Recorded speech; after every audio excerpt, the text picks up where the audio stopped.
So as you can see, Logan Paul. That's clickbait. Clickbait. That is clickbait. He looks like an angel. A saint. Yeah, I'm so happy for him. And many Instagram influencers would love a picture like this. Yes. Yes. So while I was in the street today, actually taking a picture of this. Look at that. That's the black girl magic right there. There was a girl standing on a pedestrian crossing whilst cars were going past, having someone take her photo. I would too. This is an amazing mural right here with Steve Austin, The Rock, and with them right there. It's like the next coming. It looks amazing. It's an amazing mural. And then, of course, I guess he's not going to talk in the code. Of course, we've got Logan Paul again being shoved by Kevin Owens, which was also another option. Much like the controversy that comes with Logan Paul, we already have a dislike on the video as well. That's fine. That's fine. You know what? Let's live with it. Logan Paul hate. Hate us as much as you hate Logan Paul. Hate us as much as you hate Logan Paul. We get just as many views as Logan Paul and 23 million subscribers. That's all I'm here for. So of course we got that one. Which I would have went with that way. I think I would have went with that one, but him looking like an angel appeals to his Logan. Maybe he gets 3 more subscribers because of Logan Paul. I do not care for this guy. He looks like the opera at CM Punk. Like that's what he does in that picture. He really does in that picture. Like that's CM Punk. We got CM Punk. We have CM Punk at home. There he is. CM Punk with a blonde mullet too. On top of that one, I mean, well, he used to be blonde. CM Punk used to be blonde. That's right. Sammy looks like Ron Weasley all grown up. He looks like one of the Weasley twins who, because they don't have the other. This is Malfoy and Weasley becoming friends at the end because I just got finished watching the whole Harry Potter series right now. So did you again?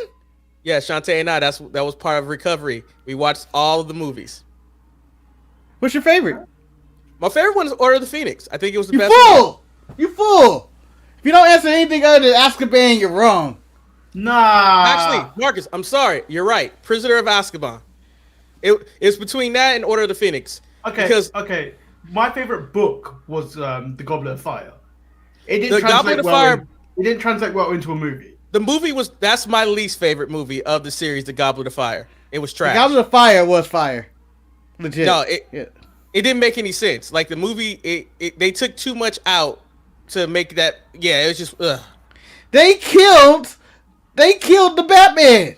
Guys, how are we talking about Harry Potter in the open to this show? Because you said he looked like Ron Weasley, and I said he looked like Draco Malfoy. Because that's the kind of show we do. We're going on tangents. Tangents, damn it.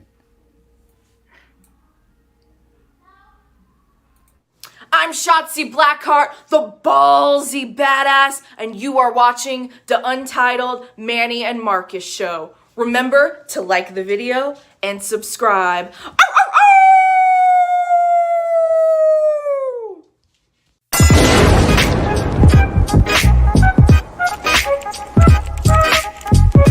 Hey. Oh, check out the Marcus head, man. He should. I hate you both right now. You guys are ridiculous.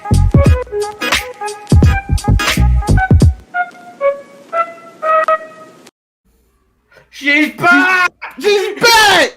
She's back! And who you talking about? We got one to clarify. We're talking about Billie Kay and not Carmella, who should be back! But we're talking about Billie Kay is back! God damn it! I'll let you guys know that I celebrated for you guys when I saw Billie Kay show up and give Carmella her resume. I gave this show in a week when I saw her, because I went, they did it! They did it with the proper builds! She's back, and now she has a purpose! She gave her resume. She gave her her resume, so she's ready to resume. But the funny part was I was ready to rant on that because of the way she just shooed her away. I was like, no, this is not happening. Carmella was involved in all of my favorite segments for all the wrong reason. Just because I love the part when Nia Jax walks by and like you was talking shit about Reggie. I don't know why you didn't treat him. I heard the way you treated him. Reggie's involved in every storyline. Yeah, as I told Marcus, man, I don't know if I follow Natty on Instagram, and she had accused Reggie of sliding into Tamina Snuka's DMs. I was like, oh. So yeah, I'm all for this drama. Did not make TV though. Did not. So But welcome Daddy did. everyone to the Untitled Manny and Marcus show. Of course, I'm Lord Manny. I haven't even got the title. I'm Lord Manny Hayes. That is Marcus the grand finale, and we're joined by Eric. I have been no. nice. That was pretty weak. That was you didn't weak. bring the energy. You didn't Hey. bring the energy. Hold on, Eric, but bring it back, huh? You put the energy back, and we can do this in rewind. Do it back. I'm Eric, the unshaved, unbathed hater. That's what I am. the unbathed. And he tossed it up to me, and we do And it in back, reverse. back to you guys. Thank you for letting me. I don't know, God, you fucked it up. I did. Fucked it up. You fucked it up. You fucked Marcus. it up. Oh, but God. most people will say I fuck up the show anyway. So what's new? What people? Yeah, that we have prick- like- Numbers, that- the numbers that of my prick- show. That prick Montez. Oh, We know who you are. I'm curious. How many views did you guys get on your Saturday show last week? Well, I it don't know. was at It always 100 goes and then down. it just dropped to like 65. That's still more than I get. So that's you guys, 20 more. We do nothing. We have no views, but I expect our numbers to shoot straight up to the moon during this WrestleMania week. We are 1 week away from WrestleMania. and that's why I couldn't miss this show. I mean, I can't miss the pre-show for WrestleMania. But it is your birthday coming up, Eric. And that is And Monday. we got a surprise for you. Oh shit! Ooh, yep. Hey, Eric. This is Tommy Dreamer, and I'm here to wish you a very, very happy birthday. I hope your birthday is hardcore. I hope your birthday is extreme. And I understand that you like hardcore wrestling. And I also understand that you have a podcast.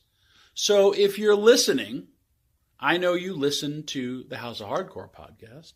So why don't you listen to Eric's? Because he's talking everything pro wrestling in his world. I talk about it in my world, so he can talk about it in his. The beauty of social media and the internet today. So again, Eric, I hope you have a wonderful birthday, and I hope you enjoy your day. Take care. He's speechless. He is taken aback. He is taken aback. A part of me wants to walk away, but Tommy fucking Dreamer, really? Hey. We spent a whole lot of money on that. Yes. We spent all our ducats on that. Well, the He good charged thing us about per it, letter of name, and we were happy that it was just Eric. the good news is Tommy looks like he needed all that money. I mean, How but dare you? He wished you a How happy dare- birthday. He wished you a happy birthday. He told and people with- to listen to your podcast or even watch your podcast. he should have. If he would have said Eric the hater, I would think that maybe it was directed towards me, but I don't know. But you know what? I thank you guys for inspiring Tommy Dreamer What? to wish me happy birthday, which is the most ridiculous thing ever. Hey, you lucky we didn't give you our original cast of a person who owe us some money. I'm just saying. Yeah, he Someone owes us money. Someone owes us money. Someone owes us money, and we're gonna go get our money. I'm just saying. How much did that set you Motherfucker. guys back? I'm curious. We are not at liberty to say. Yeah, we because don't wanna If you talk try about to do it, the yeah. same, we don't want you getting the same price range as us. Well, you know what? Thank you guys. It was very thoughtful, even though it was Tommy Dreamer. Still was very thoughtful. Just so kind. Hardcore legend, Tommy Dreamer. He wished you a hardcore birthday. Manny, Yeah, which could for we your take it hardcore so- lifestyle. That could be so many different ways when it comes to the chat room. But Manny, it's like when you were playing your Retromania and I was watching, and Johnny, John Morrison Johnny Retro. had to fight Tommy Dreamer. I was like, ugh. I had to turn it off right there and there. I didn't want nothing to do with that. Oh, but there's a bit where you can turn on Tommy Dreamer, and that's instantly what I did. So let's get into Smackdown. And I've got one question first to open up this Smackdown. Who better than Kane? Who wore it better? Oh, fashion night. I already know. I got my answer instantly right now. I know who did it. Okay, all right. Who's going first? Who's going first? Let Eric, birthday boy, go first. Let me tell you All right right. now. So when Seth Rollins walked out, I was like, what the hell is he doing? But then when he got into the ring and I saw Corey Graves took it to a whole nother level with one of the most tackiest but most classiest floral jacket I've ever seen, I give the award to Corey Graves. That was one hell of a jacket. If it had matching pants, he might have won outfit for the month. But the jacket was good enough for me. Marcus, who did you have? So I was going to agree with you, but then I had a problem with Corey. What I have right now with Corey, he upstaged the talent. He's an announcer, okay? He upstaged the talent. Seth came out there looking like someone spilled purple paint on him and is having the worst day of his life. And he come out there in this floral bathrobe kind of stuff.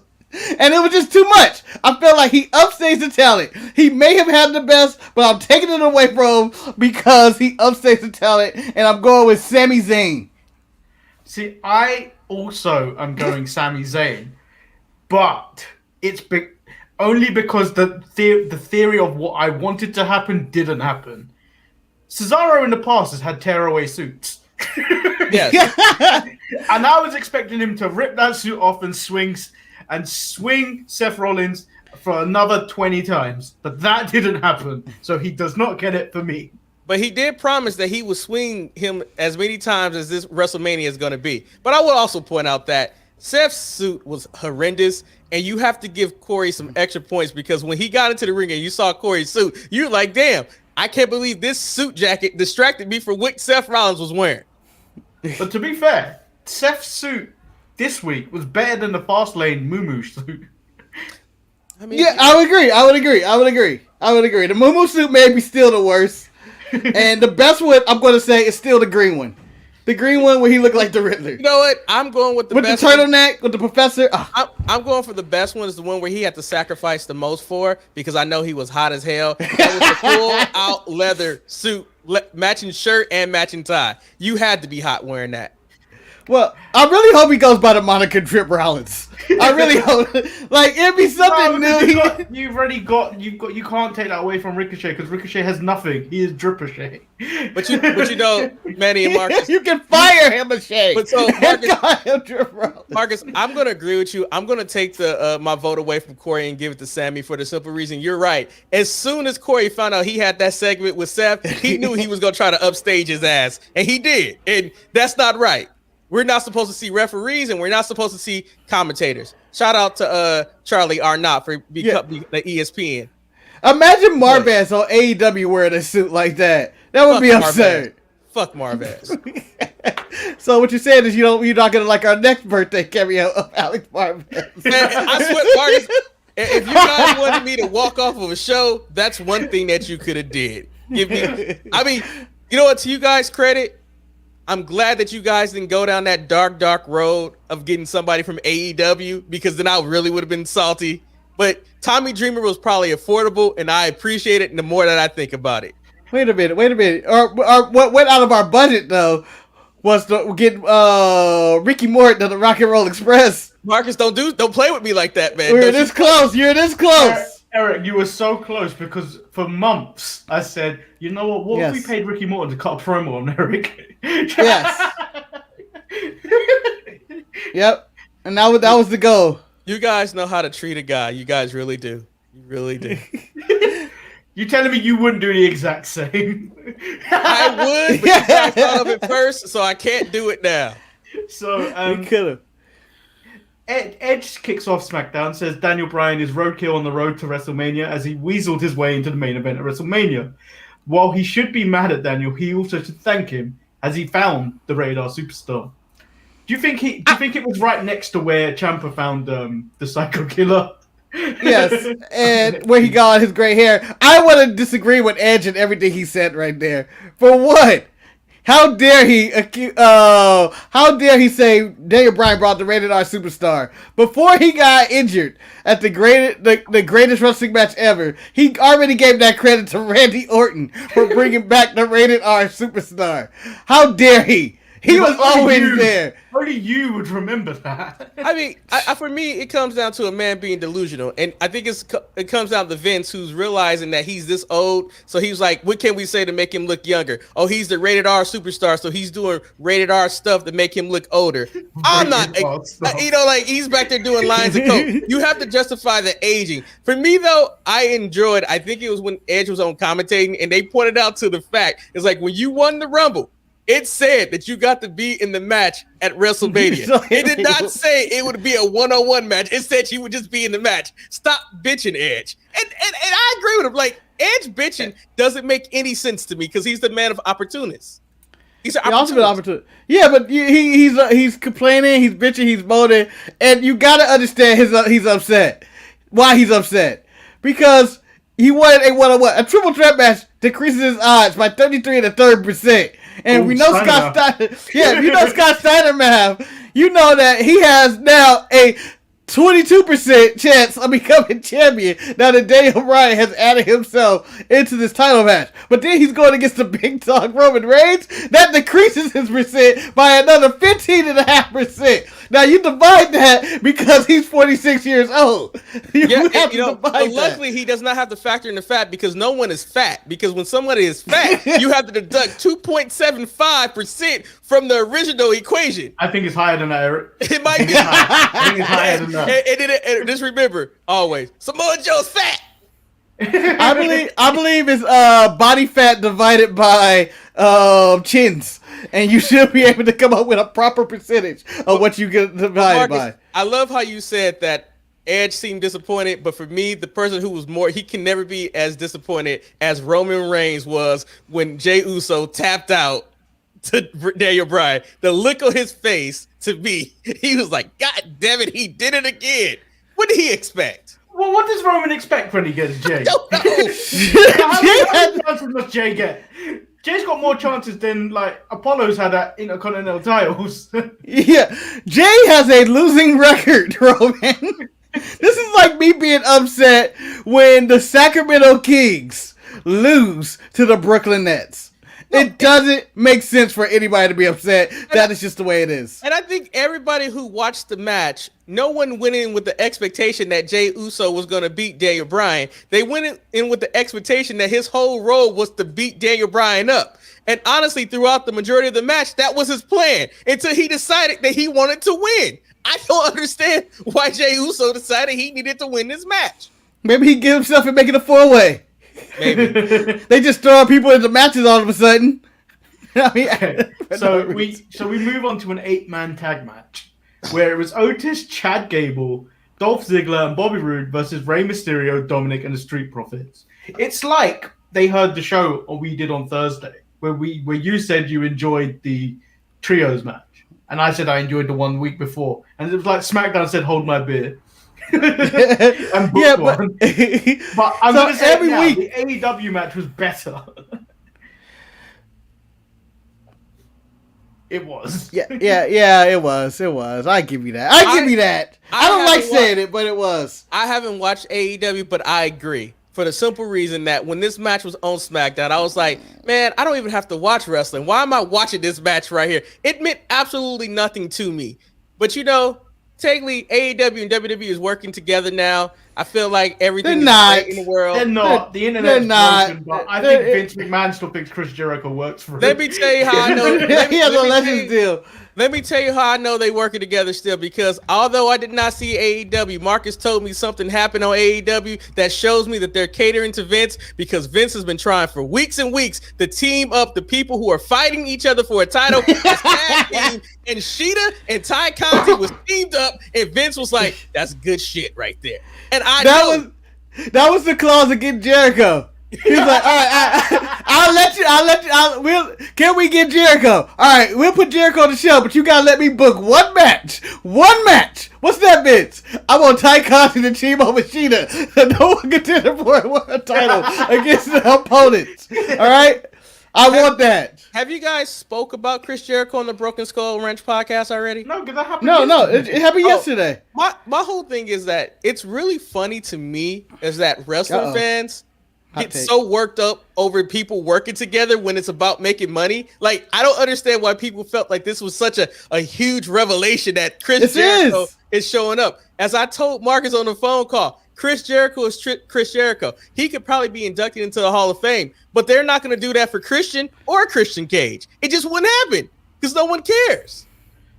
No, well, then he's not gonna induct Christian Cage into the Hall of Fame because Christian Cage has betrayed him twice now, whereas Chris Jericho has only betrayed him once. And at the same time, Christian only gets in the Hall of Fame because he was Edge's flunky. We all know Christian. Flunky. We all know Christian. He is not a Brandon Cutler. Wait a minute. He's a hard worker, but we all know Christian in WWE is the Marty Jannetty of the tag team. We know that. Outside of WWE, he might be a grandiose champion, but from what I understand, his debut was eh. You can't make that call though because you didn't watch it. There was parts of this 8-man tag match where I believed we were full in picture because there was parts where nothing was happening. I think this is the Otis part, right? Where Otis was dominating, taking to the ground. And then he makes the Black Jannetty makes the hot tag to Montez. Manny, can I ask you a question? Because I remember you were upset when Otis got a pin. He got the pin on Montez in this one. Did that anger you also? It did, but for a separate reason. It felt like an eternity for Otis to get onto that middle rope. It's almost killed Manny. He struggled. Like Manny to get out words right now. He has struggled to get on that rope. Yeah, it was a good minute where he was like, my footing needs to be right here. And okay, and Chad's like, I got him down. It doesn't take that long to get onto the middle rope. Have you ever climbed the middle rope, Manny? Have you? Have you ever climbed the middle rope? I bet I could do it a lot quicker than he could. I would love to see the video of Manny trying to climb the middle rope, and him and Otis are racing to get up on that middle rope to do a dive. And it's the most useless thing and the worst athleticism you've seen from anybody ever on both sides. If this wasn't a pandemic, I would point out that this would be the best time to use our STEMI money to buy tickets to London, find a ring just to see if Manny could climb up the middle rope quicker than Otis and film it, and then come back and was like, and dive on Montez Ford. He has to dive on. But that'd be the most pointless trick ever. To get maybe 30 seconds of content? Oh my god, we're on a new continent, we're in the UK, we have all these sights to see, but we have no money because we spent it all to rent this goddamn ring to watch Manny jump off of it. If only we didn't. Guys, we have nowhere to stay tonight because Manny didn't do it, we laughed, and he won't let us stay with him. That's what's going on. Only if we didn't give Tommy Dreamer that money to wish Eric happy birthday, we could probably eat something. No, where's the waste of a trip? I don't even know how I'm getting home. I don't know how I'm getting home. Oh, but we spent more time on this than anything. I was okay with Otis pinning Montez. They're setting up this storyline of this fatal 4-way that's happening on pre-tape WrestleMania. The WrestleMania pre-show that's going to be Friday night, which I actually like. What do you guys feel about that?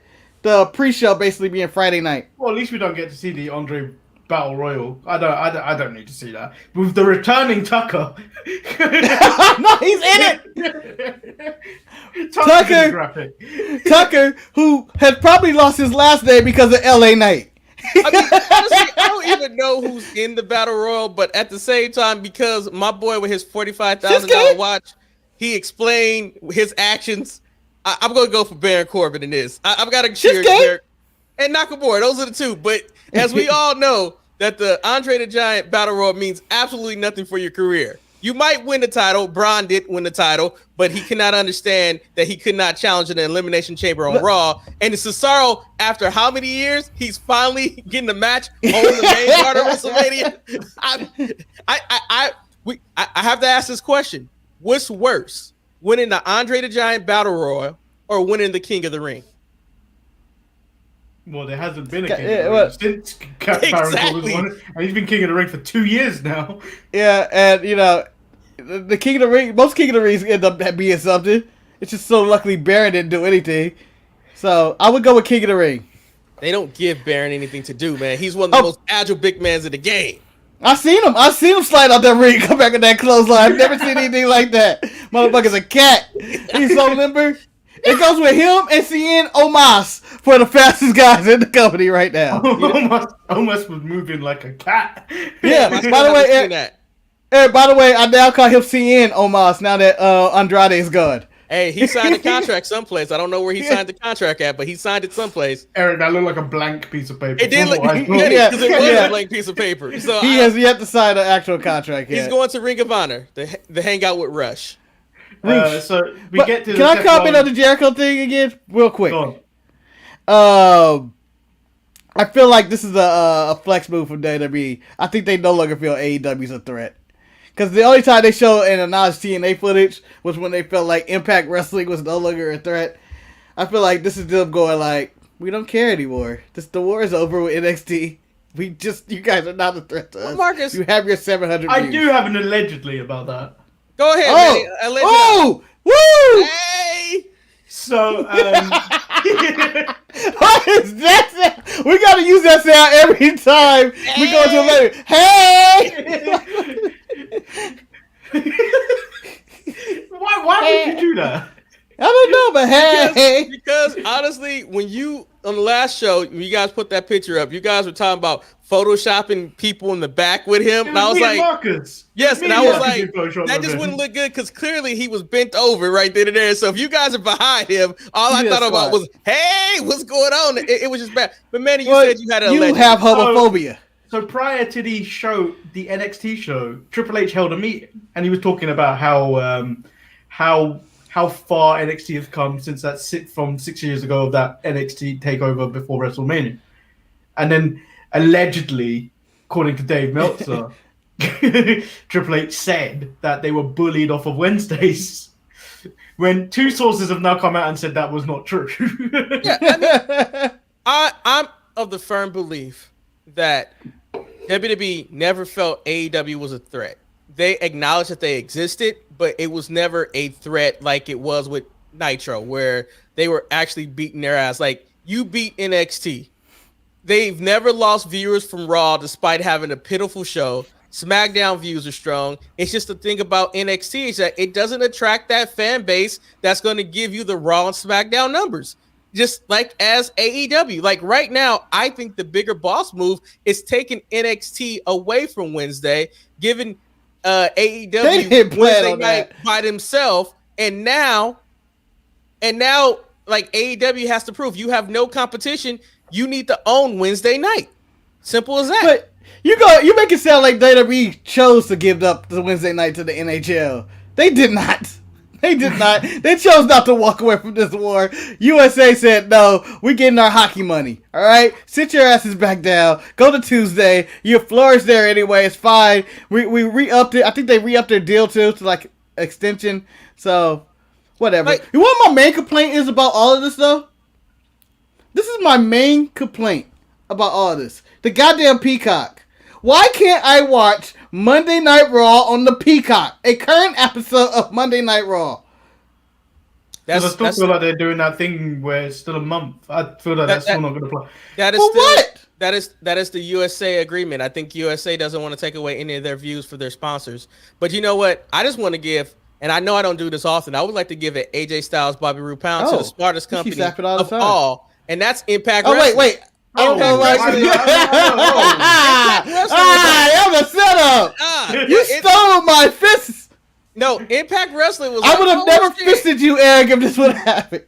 Hey man, you ain't never fisted me. Let's get that straight. Impact Wrestling was like shit. Really? Get it straight. We can't compete with NXT. We know we can't compete with NXT. What day is open? Thursday. All right, we go. And I loved it. It's like they was like, we're gonna take our show that only a few people watch. I think on Pop. Is it on Pop now? Yeah, and on Twitch. And on Twitch. They're on Access and Twitch. Oh, yeah, and then Pop. And the company that gets the middle finger for me is NWA. Fuck you guys, man. How dare you make me want to pay for it on Fight? I don't want to pay for it. I watch NWA for free. Yeah. Now you can watch MLW for free though if you want. You can watch Jacob Fatu. Why would I do that? Right, fellas, let's get back into Smackdown. So the Seth Rollins Cesaro segment. Cesaro says he knows not only that he can beat Seth Rollins at WrestleMania, but he knows he can embarrass him at WrestleMania. Rollins says there's levels to this game, and at WrestleMania, he's going to embarrass him so bad, he won't have his potential to fall back on, which I felt was deep. Oh, here we go. Cesaro. This whole promo, I felt like was why Cesaro hasn't been pushed. I didn't feel like he cared. Not that he didn't care. It's just that I feel like he just can't deliver good promos. He just can't. And this was Rollins trying to elevate him to the next level, and it didn't work. So J.K. Smith said, I stopped manicuring my lawn to say, Eric praised Impact. Next, the Clippers will be winning the chips. Marcus, I would disagree with you. Because Eric has been praising Impact since AEW's existence. And that is correct. Marcus, I have to disagree with you right here because I think the character that Cesaro gives up is that cool. Like, he's kind of like a James Bond, so nothing really rattles him. I think that he was able to deliver charisma. He was able to deliver what he needed to deliver. At the end of the day, I think Cesaro is going to finally get his WrestleMania win. Whether that leads to anything else afterwards, I think he's going to swing Seth 36 times. I'm expecting that to happen. It would be 37. That swing joke during those promos got tired very quickly. It did. It did. So we move on to Shayna Baszler versus Natalya. And I have Shayna, to say, baby. Shayna, darling. Bell to bell, Natty beat Shayna in 34 seconds, which I still believe is quicker than Otis getting on that movie. Manny, can we cut to the footage? Can we cut to the footage? Which I believe is unacceptable. And then the Riot Squad returned from the island of irrelevancy. And then the bottom of the barrel from Raw came. Mandy Rose, Dana Brooke, Lana, and Naomi. With Tamina and Natalya standing strong at the end of that mess. Marcus, can I go first here? Please. I have no comment. Two weeks ago, I voiced my level of pistivity about what they were doing with the women's tag. Can I just fact check that word, please? Pistivity is my own word, my own creation. No, pistivity is a word, I believe is actually a word in the Urban Dictionary, and I agree with Eric that pistivity is a word. I said one time. And I said 2 weeks ago that I'm tired of the women's tag team champions showing up on SmackDown to have singles matches. The tag team championships give you the right to show up on SmackDown to fight in tag team matches. Quite frankly, we don't have any women tag teams worth fighting them. But at the same time, when Shayna, the Queen of Spades, loses to 30 seconds to wash up Natty, I once again wanted to turn off my TV.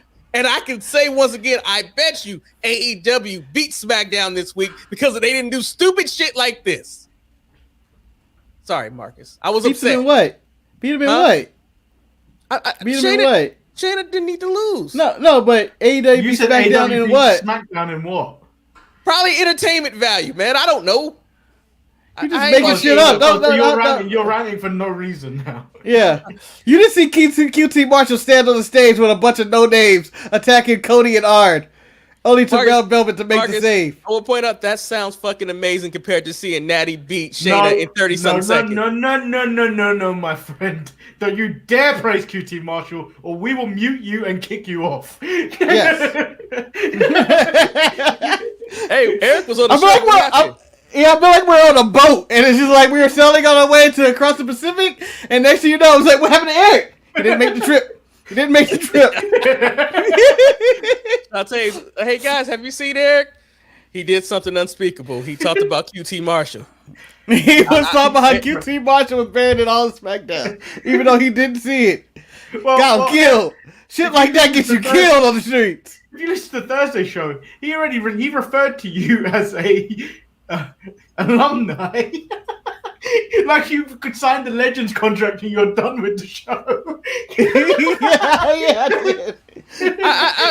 did. I gave you the Legends contract. I appreciate having a Legends contract. I enjoy having a Legends contract. You know, you get to come up and Randy Orton gets to berate you every now and then. You get to sit next to Tori Wilson and her dog every now and then. No, Marcus. I get to pull the Christian Cage. I get to go show up on Jamal's show, talk about F the Sharpshooters, and be part of the Mid Card Mess podcast. That's what I can do. You become Booker T. and then call it the Untitled mid-card mess show. I don't know. It's something like that. You got to be petty like that. You know, we got the Untitled mid-card mess show. It is the title called the mid-card mess show. It's just to let you know. But yeah, Tamina, my girl's gonna win that title at WrestleMania, guys. I thought it was last year. It's gonna be this year, and I may say this, and I'm gonna say this with pride. Who Mina? Then Tamina. Thank you very much. Last year she was fighting for a world title. This year she's fighting for a tag team belt that's irrelevant. Well, the issue, not only is she fighting for a tag team belt, she's fighting for a tag team belt with Don't say that.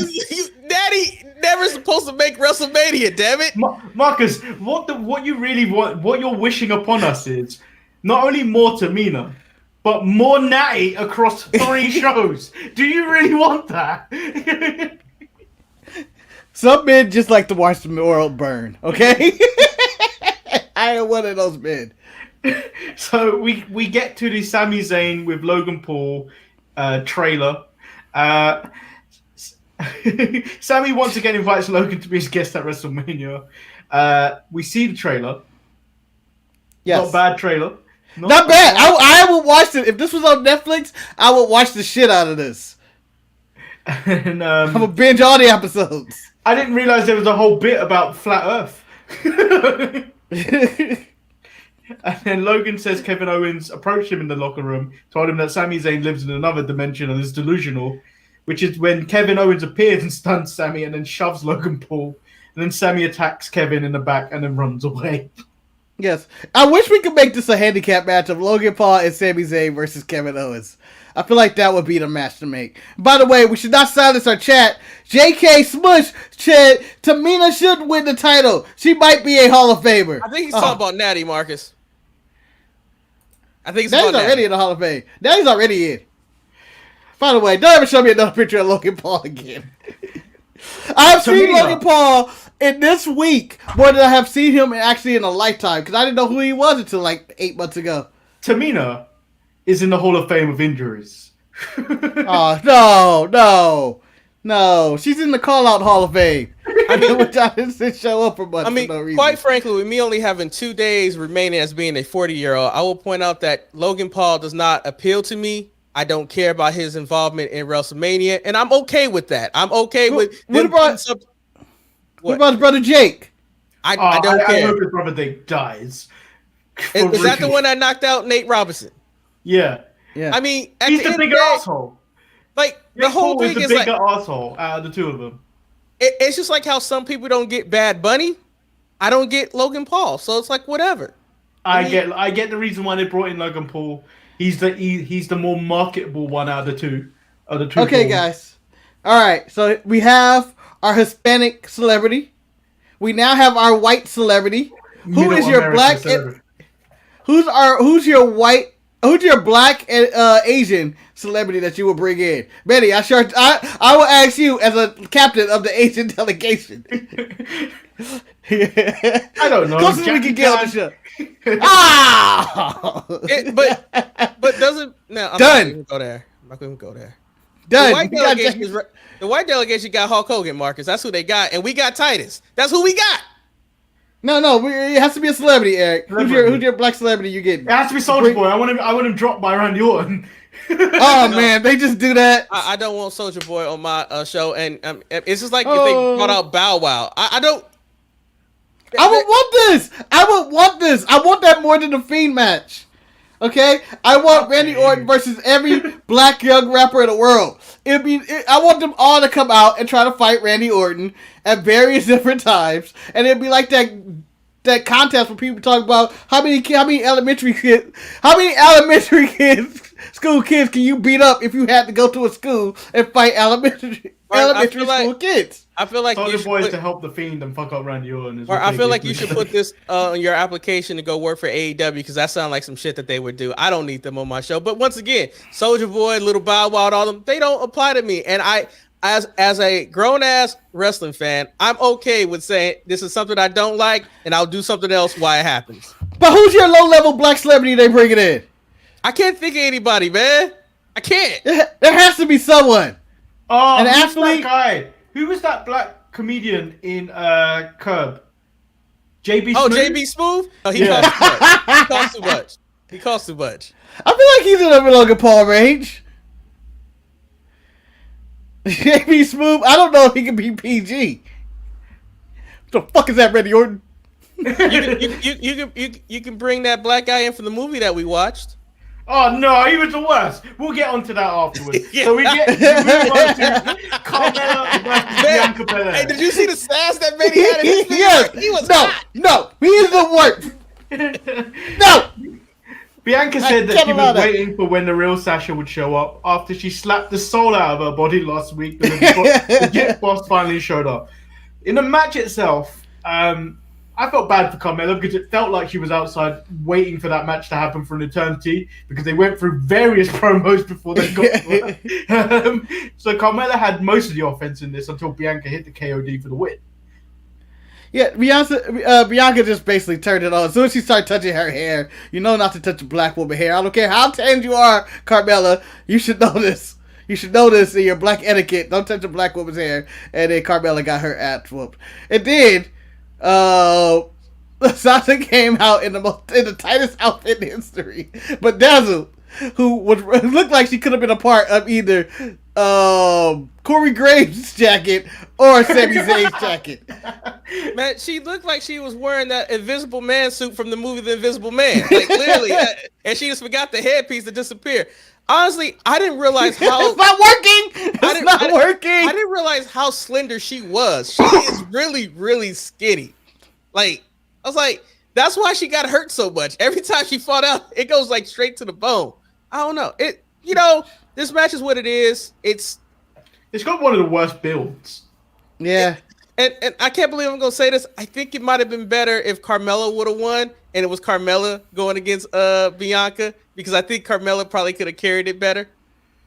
And doing that gimmick. I think had we got the Bayley feud with Bianca leading into this, there was more fuel going behind that, and there was nothing in that match when they had it leading into the Royal Rumble. I think Bayley would have been the better champion to lose at WrestleMania. Yeah, I don't understand why we just didn't do the match that needed to happen at WrestleMania. It should have just been Bayley versus Sasha. And I get that. We got it already this year. It is Hell in a Cell match. Because I feel like where they dropped the ball at, because I think you should have had Bianca challenge Asuka, because like they have history, and because Bianca couldn't beat Asuka, instead of having Rhea Ripley debut to fight. I just think that. Well, they had the Charlotte drama in the middle of that. Charlotte was going to challenge for a title in the middle of that. Then she got pregnant. Allegedly. She ain't pregnant, man. Those are fake rumors. That the whatever's going on. I don't know. I just like Bianca Sasha match doesn't have the motivation behind it that I wanted it to have. Whoever's in charge of the women's division has dropped the ball in the past like 4 or 5 months. Like they have done nothing. Only on Smackdown, I think. Raw too. What's Raw been doing? And technically, only everything revolves around Reginald. Everything revolves around Reginald. But technically, when we think of the women's division in WWE, we only focus on NXT. At least I do. That's where everything kind of takes place, because no, it was going somewhere last year when Bayley and Sasha were running everything. Because when Bayley run the whole damn company, when they showed up on NXT, they destroyed AEW in the ratings that one time. Yes. Like they had. JK said Rhea Ripley debuted last year, but don't tell anyone. She kind of did. Apparently, so allegedly, once again. Oh, here it comes. So allegedly, Rhea Ripley was told in catering at 4 p.m. before the show went live that she's challenging Asuka for the title. And that's Vince McMahon working. Well, I'm assuming that had everything to do with the Charlotte drama and Andrade and everything going on with that. So I'm going to give Raw a pass on their lack of build. SmackDown could have did so much more with this Sasha Bianca thing, and with Sasha, instead of teaming them up and having Fastlane, they could have been fighting each other for months. You can't take that away from Vince. No, we gotta take Reginald away from Vince. He's obsessed with Reginald. I'm obsessed with Reginald. I need more Reggie, man. I need him. He just out there breaking hearts. Are we at Apollo yet? We're here now. So Apollo says none of his royal Nigerian ancestors have been more disrespected than he was, with Big E at Fastlane. This time, they do it the right way for the Intercontinental Championship in a Nigerian drum fight. Oh my God! And he called him an idiot. An idiot. Idiot. Who wants to say this is racist first? Well, I believe it's going to get taken down by Peacock at some point. At this point, I was like, are we going to have a club or are we going to have a match? Why are going to be... Because, like, in my head, when he announced the Nigerian drum match, I imagined every unknown black wrestler that we have in WWE development was going to be surrounding the ring playing drums. I don't need that. I don't. Eric, I went somewhere else which is way more racist than that. Oh God! Out in grass skirts. Well, there's that. I was gonna. I got a white man, man. I got a cinematic match. Fire are surrounding them. Black men playing drums, all dark, while Savages. they wrestled in the sand. There's two ways they can go about this, and Marcus will know what I'm talking about. You can either go with the battle in Black Panther that T'Challa had with Killmonger, where it was like beautiful and everything was like everybody was out there. That was bad CGI. Well, look at or you go to probably what this match is going to probably be more like, and that's the Mandingo fight for Django, where Leo was like, I love these fights. I mean, I'm just saying, once they said the drum, I got really concerned. And I said, oh, and that's when I said, you know what? I probably need to be on this show because I'm curious what Manny and Marcus have to say about a Nigerian drum match. Yeah. This is a match that should be... I don't think we're going to get. I feel like it's not going to happen at WrestleMania. Like 5 minutes before the show, I think someone's gonna go, "Hey Vince, you know how people are getting canceled lately? I feel like this could get us canceled if we do this. We have these black people go out barefoot with spears, and there are people drumming around them, and they're going, no, so like I can disagree with that because I feel like if Apollo did like a tribal entrance, like kind of like how Samoans do when they have their paying homage to his heritage. I think that would be fine if he came out to like that. That would be awesome.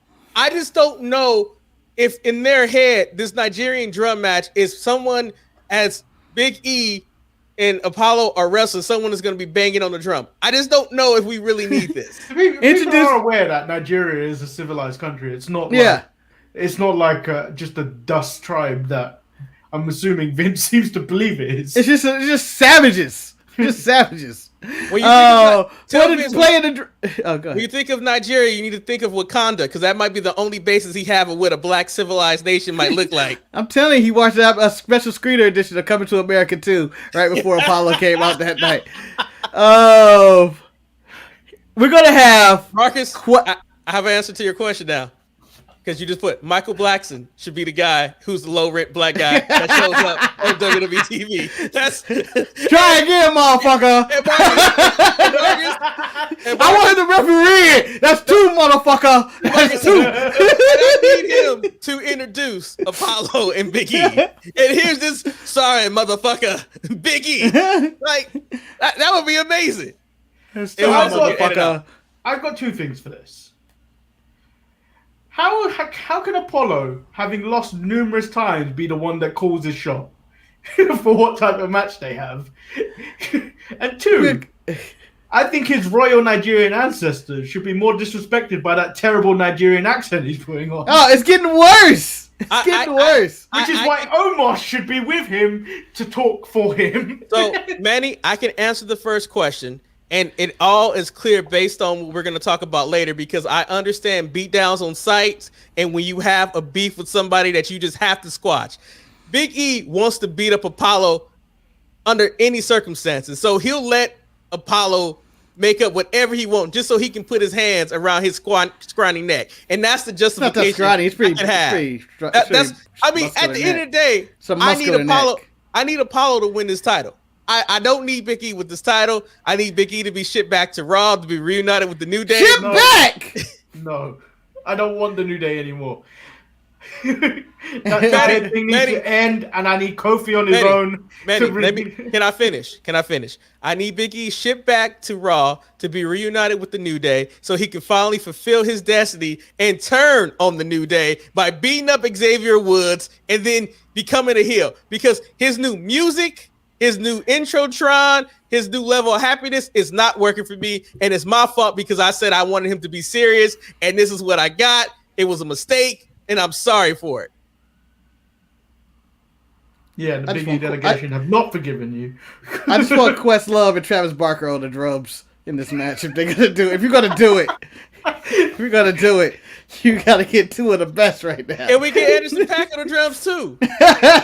No, don't just go for it. So he can leave the door open, man. So we get Jey Uso versus Daniel Bryan in a street fight. Edge is on commentary, sounding like a bitter old man all the way through it. He's bitching and moaning. And this is what I imagined that you guys would be as champions when they keep putting you in stipulations and matches. He shouldn't be in here anyway. So Daniel wins with he puts a chain across Uso's face whilst in the submission, and then he takes out Edge and Roman at the end of SmackDown. Yeah, no one beat that Daniel Bryan. Eric? Huh? How did you feel about the show? I'm just gonna say at this point, it's nothing like seeing a man being led to slaughter, and that's all Daniel Bryan is being. They're building him up. So for whoever they decide is gonna win this title, whether it's Roman, whether it's Edge, he's gonna take the pin. It is simple as that. He looked strong in this match. Uso came out with the energy, but like I said, the only thing I really cared about this match is that when Jey tapped out, the disappointment in Roman's face satisfied me to no extent. I like this is also a match I don't care about. Because Jey wouldn't tap out to him. Jey still wouldn't tap out to Roman. The disrespect that he tapped out twice to Daniel Bryan, I would be upset too. Marcus, can I say that is some back in the day logic that makes a lot of sense to me right there. They brought it up numerous times, Eric. They brought it up. Sometimes I don't pay attention, Marcus. I feel like you don't pay attention a lot. Eric. Yeah.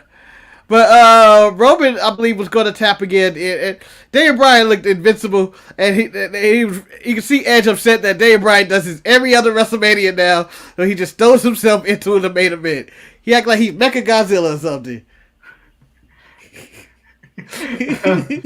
So let's take a quick trip across the pond to NXT UK, which was a pretty good week for NXT UK. We saw the return of Millie McKenzie, pretty decent wrestler. Okay. I didn't know who she was. I saw her return, like, that's Millie McKenzie, and I was like, oh, okay. And then we get a really good promo sit down from Rampage Brown and Walter. We know you didn't watch it. You don't watch nothing. No, I have a question. I have a question. Yes. And my question is, was Pretty Deadly on there? Yes. They had a pretty good damn tag match. Let me tell you something right now. Tag match of the week. Maybe match of the week. If you want to talk really about exciting. A team that on paper you just want to hate, they just have that. They are what, in their picture, I have never seen them do anything, but just their pictures is what Dolph Ziggler wanted to have happen with. Like, he's hate on sight. Eric, these two have a matching cummerbund to match their tights. God damn it. You know what? Yes. I'm going to have to watch NXT UK just to see Pretty Deadly. They might be my favorite team for reasons of all the wrong reasons. They're a pretty good team. This was a pretty good match and a really good main event. I didn't think they were ever going to lose. The finish with Kenny Williams hit with the belt. I was like, that had to happen. Yeah, Amir Jordan in the belt. I was like, damn, he just tossed it all away. They had him. But he had him. I don't know why he wanted to cheat. They had him either way. The funny part about that was they were screaming at each other like the ref couldn't hear them. We don't need to cheat. Yes, we don't need to cheat. The ref may be down. He's not deaf. We don't need to cheat. We can beat them straight up. They're already at a disadvantage. We don't need to hit them with the belt. Quack. I'm done working with you. That was some petty shit.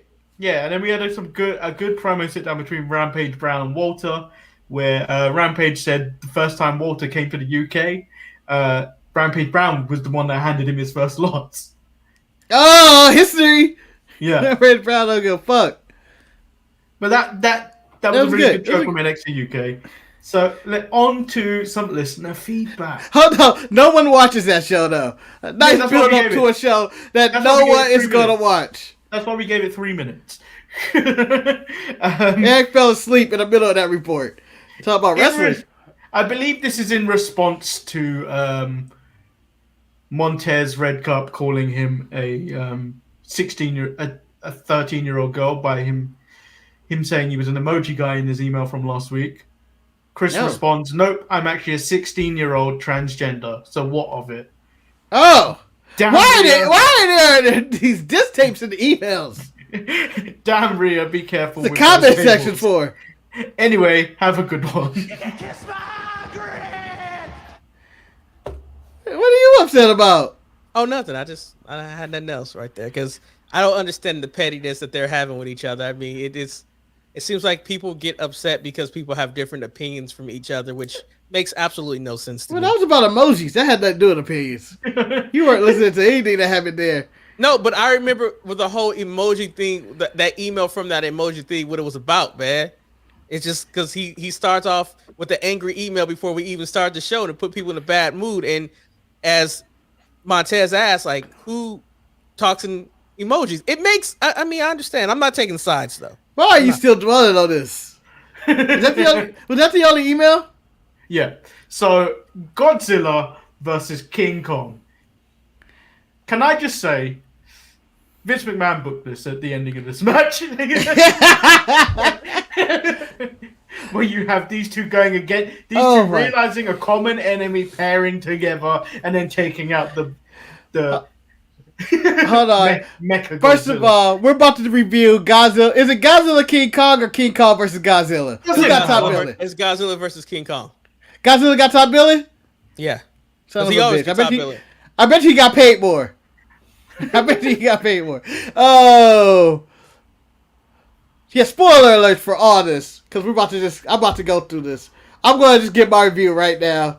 And just ask, what the fuck is this movie about? What are they doing? How is this even possible? Again, this should have been 15 minutes. Okay, 15 minutes of Godzilla fighting King Kong, and it ended up being 2 hours because they shoehorned so much nonsense in here. There's Conspiracy Brother, there's 11 from Stranger Things in there running around, there's a Hispanic fat kid, there's a story with her and her dad. He's not even Hispanic, he had a different accent to whatever he was looking Marcus, he was the villain in Deadpool Part 2. I don't care. There was a fake Jessica Alba in there who I believe looked too attractive for her job or whatever that is. Can I tell you something? I'm glad she got killed though. Of the movie, she was the only one that did her job. She was so dislikable that when she got killed, that was probably one of the only satisfying moments of the entire story of the movie. Marcus, you're still on your review, so I'll wait till my time. Yeah. Okay, there was bad parenting. There was overpowered children. King Kong died in this and was resurrected to spaceship science to come back at the end. He had an axe and a throne that he was very proud of. I don't even know how old Kong's supposed to be in this one, but it seemed like he was out of his home for like a week. And I felt like he was gone for at least 100 years. Oh. You've got a small child that can communicate with ancient giant gorillas. Manny, see, you're talking about that, man. Let me talk about you have a small child who cannot speak. She is talented. She is gifted, but she's able to give a medical diagnosis by just simply touching the ground and letting us know his heart is slowing down. I mean, I got some sign language for you. Bullshit. And that's legit sign language right there. I'm just saying, like, for me, Mark, is it my time to shine now, Marcus? Oh, I just got two more things to touch on this real quick. Oh, evil corporation guy who's Hispanic. Very multicultural cast of evil people. But he's evil for what reasons, I still don't know. And the fact that the whole movie is all about Godzilla being upset that they're trying to replace him with Mechagodzilla, that everybody in agreement who weren't in the same room came with the consensus, no, let's call him Mechagodzilla.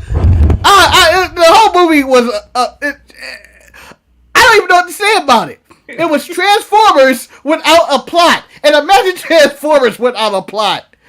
They don't have much of one. Marcus, now this is where I'm going to disagree with you right here real quick, man, because I'm going to tell you this right now. They tried to give us a plot. They tried hard. They tried early in the movie where they explained why King Kong was in captivity. He had to be kept in captivity because if Godzilla found out that King was here, that Kong was here, he would be attracted to him. So that gave you the premise of how the Mega Godzilla drove Godzilla back because he needed to be the alpha. He the alpha. Now, my issue with the movie is that I love the fight scenes. I love Hong Kong got destroyed. Florida got destroyed. It just seems like shit was going down. And if they would have just gave me that in the movie without trying to give us a story, I would have been perfectly fine. The story is where things just fall apart. Marcus, conspiracy brother, and his access and eating that man's apple after he already took a bite pissed me off. Them conspiracy brother and Seven and the villain from Deadpool Part 2. Is she 7 or 11? She's 11. What are you calling her? She's 11. I've only seen the first season of Stranger Things, so I don't know what her name It's not like she goes up numerically. You know what? 7, 11, it don't matter.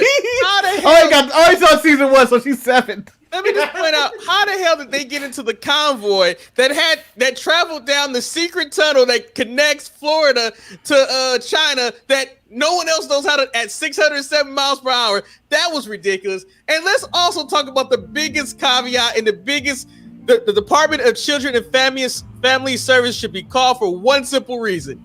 It's one thing to put that little girl on the boat with King Kong, but the fact that they decided they were going to travel to the core of the earth where the dude's brother had already died on some unproven technology that the inversion of gravity could happen makes no sense. Thank you, Manny, for playing the music off to play me off. Go ahead. I'm not sorry. playing any music. You play the music. I hear music. That's your apparently background. me and You're my the one that's neighbors gonna get a upstairs. copy strike. That's Marcus. Apparently that's my neighbors. Manny, I thought you was playing music to play me off because my rent was going too low. No, you ain't the Bella twins. You got 5 minutes. But can we talk about Thor's magical hammer that King Kong had? No, first we need to talk about how useless the conspiracy man was. Manny, he was useful because he had the podcast that had 11. No. He was yelling at the boy to do something quicker when this guy takes photos with a flip phone. Yep. Manny, but Manny, can I ask this question to you? I'm going to ask you this question because I understand I'm the only supporter of this. Did you like how they brought back the flask of liquor that his wife gave him to save the world? No. And I felt like he should have been more angry about that being used like that. Like that had an emotional attachment to him, and yet the only use for that was to pour into the computer that broke the whole system of a company and Mega Godzilla. You they would have lost. Proof their system. And then I have to ask the question: was the Asian man really evil? Because he told the dude, like, "Hey, we need to wait. We don't know if this technology is tested correctly. What are we doing?" He says, "Get down there and run my machine." I'm like, oh. And then, how did Conspiracy Brother, 11, and the fat kid survive so much? First, they traveled at the speed of light to get to China. Once they got to China, they were in the feeding pit where Mega Godzilla was at. Then they survived an explosion when Mega Godzilla killed the super bad guy. It just was so much going on in this movie, and I loved every second of it because it was so bad. It was just really, really bad. I wanna understand what was the point of 11's dad in this. Because Kyle Chandler is an amazing actor. He convinced me that I would like him to be my dad from when he was in Friday Night Lights, a TV show, greatest show ever. So let me ask this question to you guys. Why was he in this? What was that storyline? Did you guys watch any of the previous Godzilla's movies? No. So, believe it or not, Sharpie Wife had seen these movies. So these are returning characters from one of the, like 11 and him, they played more important roles in it. Like when Godzilla helped them save the world. As Marcus' side music gets us all going in the mood, Marcus. They're getting us ready for Ronald Eyes, the Isley Brothers versus Earth, Wind, and Fire. Why? They fucking, Marcus. They fucking right now, man. That's what's going on. It is sad, dude. Put it back in your pants. I'm going up there. Put it away. Put it away. I'm talking about Godzilla right now. Okay? I'm talking about calling Godzilla. Did you say put it away? Did you say put it in the butt? I don't know what you meant. It sounded like you said put it in the butt. You really got dirty mind. You said put it in the butt, but I may have said that too. Put it in the butt. Hey, how'd you get it?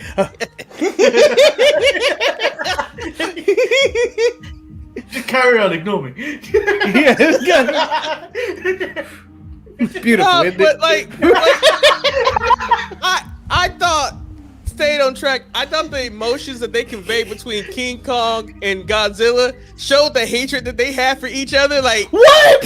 It was like, I'm telling you, when I saw Godzilla look at King Kong, he said Drew McIntyre is here, and I was like, I know that feeling. This was beat down on sight. True, they should never have been able to survive the naval ships being destroyed. Who won the fight? Who won the fight? It was a draw. If they never teamed up, who won the fight? Because I believe King Kong died. I believe King Kong died. No. Godzilla won the fight. No, he much like me and Eric, I believe, walked away from our first fight and won by count out. At the end, we saw King Kong stand tall and Godzilla walk away. He walked away. He swam away for one thing, guys. First of He all, swam away. Godzilla know he the man. First of all, let's give a shout out to the black man who may have been the captain or the admiral of the ship who said, "Let's play dead." Yeah, he saved 12 lives. Yeah, he wish he could have thought of that before the other 30 boats blew up. Yeah, it's like, let's turn off everything. No, I think he was the doctor. Also, Godzilla dumb as fuck, y'all. Turn off the lights. He dumb as fuck. The doctor who wrote the book that nobody wanted to read, whose brother died by going to the center of the earth, was a little bit too eager to go back to the center of the earth with unproven technology. I am sorry. Like, it did. Like, the fact that they had a hole to the center of the earth because Godzilla decided to blow his flame to the core. Yes! You dug a hole in China. They brought some old shit into this. I was like, shit. And it was like, Kong jumped in the hole. All right. And so, honestly, it just makes me, this movie just made me go back to watching the Harry Potter movies that I watched. And at the end, at the very last movie, Filch, what's his name? The janitor? How did you the one who just watched it? Filch, yes, Filch. At the end of the last one, like, Hogwarts is destroyed and you just see him with a broom just cleaning shit up. And that's what I think about when it comes to Godzilla. Who cleaned all that shit up? How many bodies are they gonna find in Hong Kong? That they are never recovering in Hong Kong. I'm just gonna say this. If that was just an extended Power Rangers movie fight, I would have been more pleased than what I actually watched. Yeah. Well, because you know what made the movie bad, let's be real, is the story that they tried to shoehorn onto it. That story made absolutely no sense. It made no sense whatsoever. None. Well, my favorite thing is like when Manny brought up the death from Friday Night Lights and 11 reuniting at the end, and I'm going. My first reaction would be, "What the fuck you doing in Hong Kong? How did you get this far? This is ridiculous." Shout out to the fornicators next door making this sound like uncles at the barbecue during APW. We ain't drunk yet. Yeah. But overall, like I watched the entire Harry Potter series, and honestly, we're not here to talk about that. No, but like this 2 hours that I don't know if I can ever get back, but I'm still happy because, like, having Shantae give me backstory about what happened in the other Godzilla movies really helped because nothing else made sense. Like, I'm confident that we got more listeners than Conspiracy Brother does. I'm confident that we do. Right. Now moving on to something completely different. I completed my 6 degrees of being a chicken shit champion. Eric, it's time to hear yours. Well, so it's... No. So, Marcus, I hand it over to you. And Eric, you've got to relive everything you did. You can't change anything this time. Yeah, because I lost my title because Marcus made a stipulation I couldn't get out of. Okay, let's go through it, and then I may be able to help you. All right, 1-on-1 match, Eric. Here we go. I'm walking out, Marcus. I'm walking out. Who's the champion? Who's he fighting? I didn't give him an opponent. No, he just told me I was a champion and I'm a heel champion and I need to keep my title at all costs. Okay, so my challenger was the Great Khali for 6 months. That explains the Punjabi prison match. I get that now. He didn't give me the opponent, but without the opponent, Fine. You got Junkyard Dog. Forget no, it. Marcus, no, Mark, you can't give me the You got opponent. JYD. No, because Marcus really put the stakes up really high. So the first match I had was the one-on-one match against my mystery opponent. I walked out on that match. So Marcus decided Wait, so that he you would got counted out? Yeah, I just walked away. I was like, fuck it. Okay. So in that first sense, when I had the Great Khali, I lured the Great Khali to the top of the ramp because the Great Khali has bad knees, so he wouldn't be able to come back down that ramp like a cow, and then got back in the ring, and I won by count out. Yes. I did not care about winning. I took the Miz route. I grabbed my title and I went to the back and said, fuck you, I'm going home. That's what I'm going to do because, A, I'm a bad guy and I want to get heat. And nobody hates people more than people who walk out on matches. So Marcus decided he was going to fix this. Marcus, how did you fix me walking out? I put you in a lumberjack match. So this is where things got really deadly. Is this Defense 2? Or is Yes, this is Defense 2. Defense 2 is lumberjack match. Okay. So he put me in this lumberjack match. So I told him how I got by in this lumberjack match is I won because I paid off one of the face lumberjacks to help me win this match because no one suspected that happening. Like they gave me a weapon and I won. You said faces. You paid off the good guy lumberjacks. You created a faction. No, I paid off. Yeah, I paid off some of the good guys. No one ever saw that coming. They expected bad guys to be bad, but someone turned on themselves and I won that way. So Marcus then screwed me right here. The next match. I put him in a steel cage match to keep him and his goons out of there.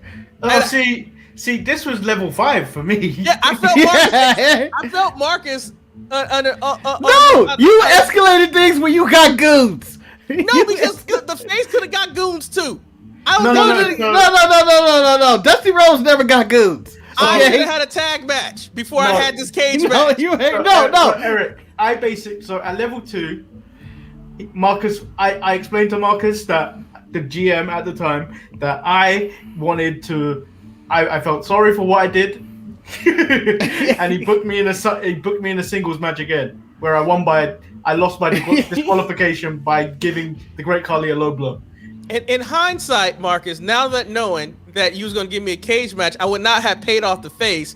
I would just went the route of getting the double DQ, where we just been brawling outside the ring. Like it'd just be a big brawl on the outside that we all get caught out. Count out. But nope, you decided to pay for goons. I have to keep your goons out. You are now placed in a steel cage, Eric. How did you get out the steel cage match? I just won.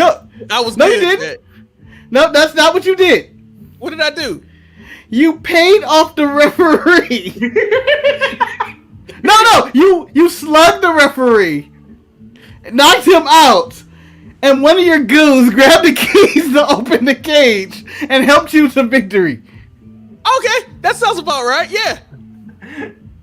So I needed to come up with a stipulation to keep your goons out to make sure you cannot abuse a referee.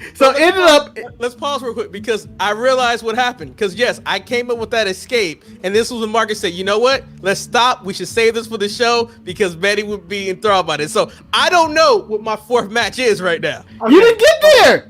You did. We got here. We got to the next one. No, we didn't. Yes, we did. Oh, what's the? We got all the way through it, and you were like, "Damn, I didn't lose. That's it. That was it." So I said, all right, we got to keep your goons out. My babyface wants full revenge on you. And you are abusing the referees. So I decided to get a special guest referee, put you in a Hell in a Cell match against your babyface. Therefore, you can't get out. You cannot bribe anybody. Oh, no. You got out of this one. How did I get out of this one? You bribed the referee. I thought I bribed the referee in the cage match. Oh, no. No. You punched the referee in the cage match. And then you bribed the referee in the Hell in a Cell, and you promised that referee a triple threat match. You said I wasn't making any money for the way I was getting out of championship matches. So yeah, Eric wasn't either. How is he allowed to bribe referees with what? $2? I don't know. He didn't offer them money, Manny. Eric offered that referee a title shot. He offered him the next title shot. That doesn't even sound like something I would come up with. It is 100% everything you said. This is a completely However, true. You offered him a title shot. Marcus, you went the Bobby Lashley route. Marcus, I know how I was gonna win this match. Where I have all the odds. Marcus, I'm gonna have brass knuckles in my tights, and I'm knocking out my opponent with brass knuckles. No, it's too late. You already predetermined your death. So in this Hell in a Cell special guest referee match, where you bribe the referee with a future title match at the next pay-per-view, I granted you and your guy your title match, but however, player, I made it a no disqualification triple threat match, in which you could not get out of because you can't win that match no matter what you did. I'm using brass You lost your knuckles. title. You lost your title. Yeah, he didn't make it to 6. He lost the triple threat match, and Eric said, "I'm out. I can't get out of the triple threat match." So I don't know how to stop it. Eric, in the cage match, I figured I could beat the Great Khali by just staying out of his reach. And by greasing up the floor. And then sliding out. I will point out that some of these things that Marcus accused me of coming up with, I don't know if I did, but you know. You did. I don't know why you don't remember it. So I don't remember how this shit to come out my mouth, man. That's the truth. Yeah, so Manny ended up sliding out the ring, so it forced him into a Punjabi prison match with the Undertaker. Maybe somebody's cleaning and your neighbor is cleaning right now, Marcus. I don't know what the hell's going on. Marcus, you need a broom, Marcus. You need the broom, and you need to hit the ceiling with your broom. Hey, shut that shit down. So in that Punjabi prison match, I've since come back and thought about that match. Yes. With the Undertaker. Yeah. I'm gonna I knew you might pull something like this, so I've captured the Undertaker's family. No, you already took the urn and went the route of taking the urn, but the urn doesn't power the Undertaker anymore, Manny. You need to understand. So I think it's only fair that you have done the 6 degrees, I have done the 6 degrees. I think you and I should make Marcus go through the 6 degrees and see if he can make it out. Let's do this. Let's do this on the spot. We could be co-GMs. So who's match, Marcus' opponent? Okay, so all right, Sonny and Pierce. But you know what, guys? I can't stay on. I have to go to work. I'm sorry. I gotta get rested for work. I'm sorry. So we're stripping you of the title, so you don't even make it past number 1. Marcus, how you gonna make it work with that type of music being played? That's what these cell phones are for, baby. I got wireless earbuds. You ain't got 6 minutes to make it through this. I do. I know you just don't want to do it because you don't think you can make it through. Manny, I think I can make it through. I just don't know how I'm gonna make it through. Should we go Kane? No, Kane's easily beatable. Okay. Roman Reigns. Oh, come on, face. I got the big dog. I'm okay to the big dog. Singles match with the big dog. Singles match with the big dog. All right. So, we're going to do the match. It's fine. I'm going to try to out-wrestle the big dog for the most part. I realize I can't do that. He Superman punched me to the outside. I then hit him in the face with a kendo stick and then proceed to hit him with chairs, injuring him for the next 3 months. Okay. So we have to bring in a substitute now. So no, Manny, because we're gonna wait. This is I don't know. No. It's a 6-month program. So Eric, I believe we have someone else. Okay. That person, the Fiend. Oh, the Fiend. Okay. Motherfucker. The Fiend. So you're facing the Fiend, Marcus, and because you like to use kendo sticks. Is in a kendo stick on a pole match too. You get the kendo stick on the pole. That's right to use it. Can you imagine the Fiend trying to do this? And Alexa Bliss is at ringside. Yes. I love how far this is escalated too. There's a kendo stick on the pole against the Fiend, and Alexa Bliss is at ringside. She has projectiles, damn it. Well, guys, I have my way out. I never grabbed the kendo stick, but when the Fiend goes and reaches for the kendo stick, Alexa Bliss lights kendo stick on fire, forcing the Fiend to fall back in his fear, and where I did grab the flaming kendo stick and hit the Fiend until he is set on fire, and me and Alexa Bliss have now formed a team. But how did you win? He was on fire and he could not compete. Did you pin him? Did you pin him? Did he get counted out? I'm not sure.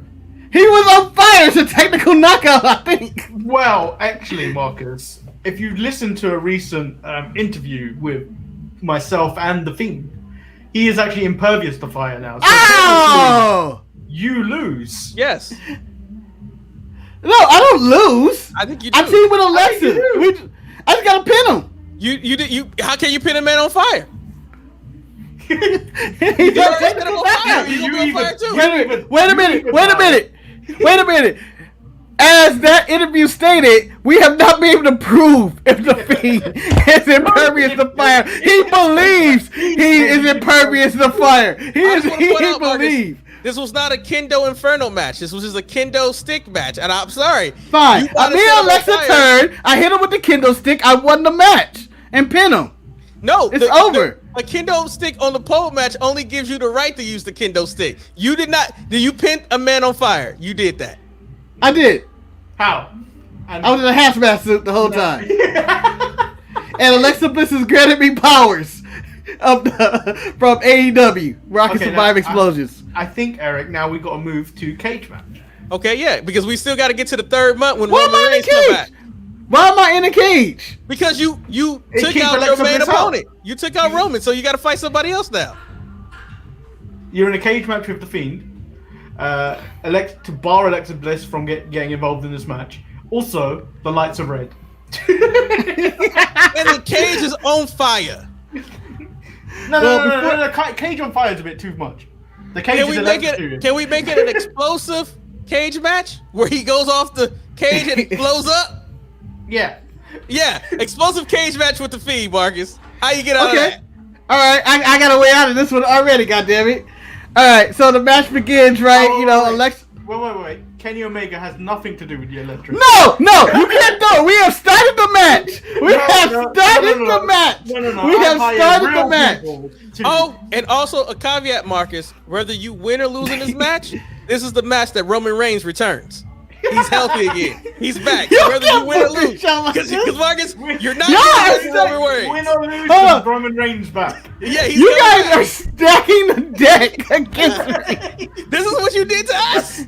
No, I never had the deck stack. I went for logical progression. Now I'm in an exploding cage match with the Fiend. Allow me to explain. And Roman comes back no matter what. Can I ask prison match with the Undertaker. Mark, can I tell you why you're in final this situation? Match. That was your blow off feud. Mark, can I tell you why you're in this situation? Because you thought you were clever. You said, not quoting your very first match, you took Roman out with a kendo stick and a chair for 3 months. For 3 months, you didn't have an opponent. You said it was 6 degrees, so we had to find you an opponent. We found you one. It was The Fiend. You did this yourself. You could have just been fighting Romans for 6 straight times. So now you are in an exploding cage match against The Fiend. No matter the outcome, Roman Reigns is returning on that night. Okay, fine. Here we go, Jack. So Alexa Bliss is barred. There's a exploding cage or whatever. We're having this match. The Fiend never goes for the win because I've never seen The Fiend actually attempt to pin. He just beats the shit out of you. Bray Wyatt made it the pin. So I'm just gonna take an ass whooping until the time limit of this exploding cage match expires. So we're down to our last minute. We're on the WWE Network. There is no time limit. Mark, this is the wrong answer. Mark, just take the win. No. Take the win. Take the easy win. Pin him. Defend the title. Get that. Well, get the one easy of the win. caveats to the rules is that I have that he can beat up The Fiend. Yeah, the rule. One of the caveats to the chicken shit champion is that you can't win matches yourself. You can't do it. I have no moves. Marcus, My number one move is a roll up. Marcus, the actual answer is. I have an answer. I am waiting till the time limit come up, but out of nowhere I hear da da da da, and the big dog music plays, and he comes out. Superman punches the referee and spears, and he's all jacked up and fired up, and then he goes to spear me. I dodge out the way. He gets the Fiend. I crawl out the door, and I get the 1, 2, 3. You said you crawl can't the win. door and get a win. Well, you get the win. Get the win. Get the win. No, I don't like that. The thing what I have. No, you can't bookmark the way I would. Marcus, because the Fiend ain't even involved in this. What happens is Roman comes out, he has a button, he blows the door off the cage, he gets into it, he throws the Fiend to the other side and blows him up, and he just stares at you, and the match ends that way. It ends that way, and your next match is Roman Reigns. No, in a last man standing match. Roman hits the speed with the fear. They both explode. I have no opponent. No, Roman is okay. He whipped. No, you can't change my scenario so you can manipulate the system. I get to pick my path. Roman came in. He speared the Fiend with time almost expiring. I get out the cage. Those two both blow up. I have no opponent. What you didn't know, Marcus, was that when Roman came out, he was wearing his vest and hit that vest is soundproof, and you're able to fight him at the next match. Fine. I will allow that logic that Roman survived the explosion with his bulletproof vest. What are we at, number 4 now? This is number 4, and he's finally fighting Roman again. This might be the most intense feud that is in wrestling. He took the red out for 3 months. So Okay. Roman in the last man standing match. Oh, it's easy. I duct tape Roman to I handcuff Roman to the rail where he cannot stand, and I walk away happy. Okay. For number 5, I got Eric, it. Marcus is starting off at number 1 in a gauntlet match. I was going to say he was going to participate in the tribal chief drum gauntlet match.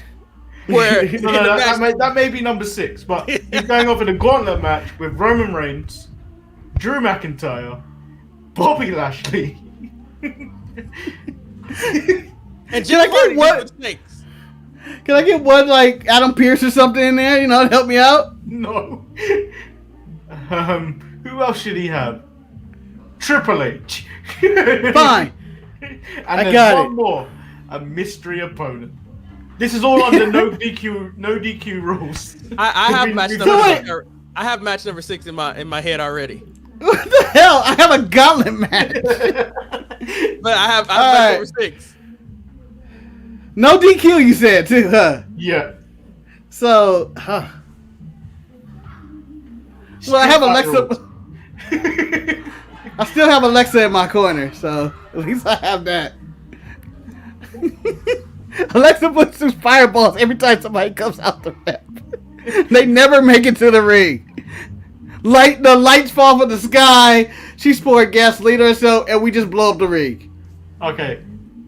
Look, I'm gonna have to accept that. But Manny, Eric, okay. you need to put Alexa Bliss in a. She's gonna be in the cage. above- She's gonna be in the suspended cage. above the ring. So Manny, this is what I want to have happen. I wanted the final match to be a triple threat match where the Fiend comes back because he needs revenge at Roman and Marcus. Alexa is over the ring in a cage, but the stipulation is if whoever pins Marcus is the champion and doesn't have to defend the title for 3 months. What the stipulation is Pretty that? much, I want them to entice that they can't pin each other. That the only way to become the champion is that Marcus has to be pinned, and there's no DQ, no disqualification, last man standing match. With 24/7 rules entitled. 24/7 rules in effect. So wait. I'm in the middle of a last man standing, 24/7 title, triple threat, Alexa Bliss over the cage match? Yes.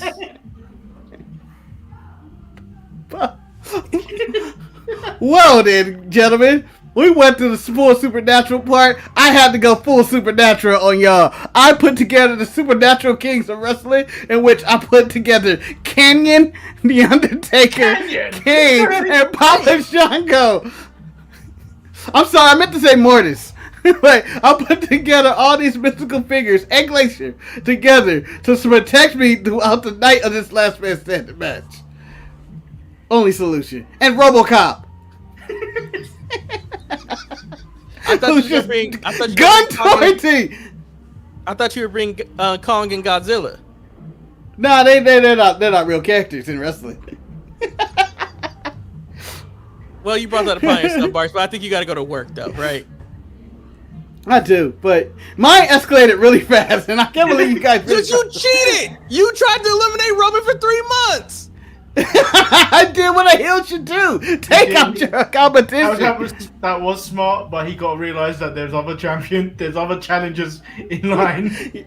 Yeah, I fell for that. I just need to get rid of Roman because I was like, Roman's a tough adversary. Let me just start hitting him before I have to fight main event Uso. But we did give you the exploding cage match, a match that has never been done. Hey, I got out of that with Roman spearing the Fiend in the last second by missing me, and I'm getting off the ring, and they both explode. Technically, they should not have come back from that, but somehow they showed up in that gauntlet match. You may not know that, Marcus. Allegedly, DMX has OD'd, and he's in critical condition right now. No, I know that. I brought it up already to Manny. Oh. I'm not going to work if DMX dies. We also communicate between each other, Eric. That doesn't bother me at all. It does. Like, I can see a tear forming in your eye. No tears in my eye, man. Hey, yo, Who's bitch. cutting them fucking onions? Hey, yo, bitch. Right, so that is the end of today's show. Marcus has to go to work and obviously deal with his fornicators above him. Who music has just stopped. Yeah. They just magically stopped right now. Oh, man, they were fucking... You know, let me tell you what I woke up to this morning, though. It's 6 in the morning, and it's a shouting contest of some kind. And I felt like the man won the argument in this one, in this contest, because I think he outsmarted her in every different... he had better cutback. He was like, every time I leave town and some bullshit, and you do the same fucking thing, and I'm trying to fight for this relationship, but you aren't. And then he goes, what does that tell you? And I go, what an answer!